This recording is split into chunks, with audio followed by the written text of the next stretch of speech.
But there you go. So we're ready to proceed with sentencing assault in the fourth degree? Yes, Your Honor. Okay.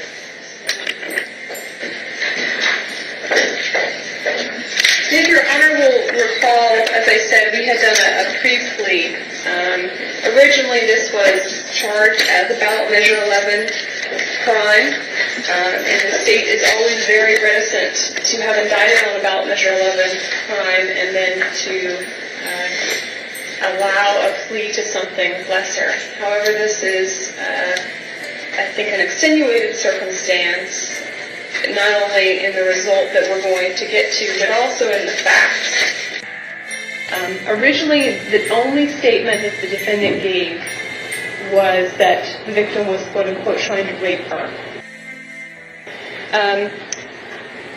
There have been extensive plea negotiations between the parties. I think Mr. Griffell and I have had a number of conversations. We've met with Your Honor. The bottom line is that the defendant caused these injuries, and I think the defendant would, if we were to go to trial, claim a self-defense type of argument. And even given that, taking all of those facts in light most favorable, I think Mr. Griffell and I have had conversations about the reasonable use of force, and that perhaps the state could overcome that argument if need be because of the injuries sustained by the victim and the lack of injuries sustained by the defendant at all.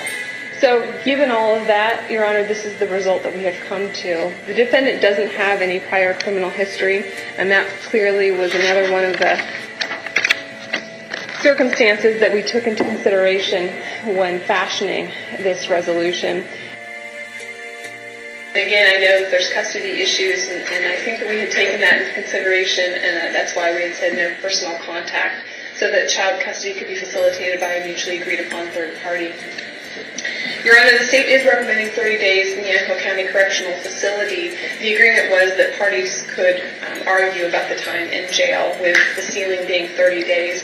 Looking at the injuries, Your Honor, I think that 30 days is an appropriate sanction. The defendant needs to understand that even given a situation...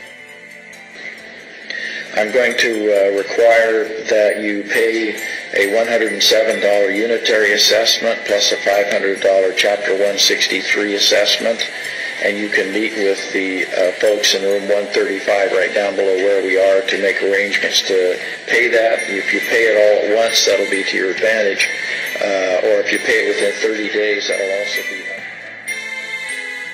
The only statement that the defendant gave was that the victim was, quote-unquote, trying to rape her. This is the final determination of this case, which means it's subject to appeal if you choose to do so. There's not a lot you can appeal when you plead guilty, but more information is available on the back of your plea petition, a copy of which I know was previously provided to you. The only statement that the defendant gave was that the victim was, quote unquote, trying to rape her.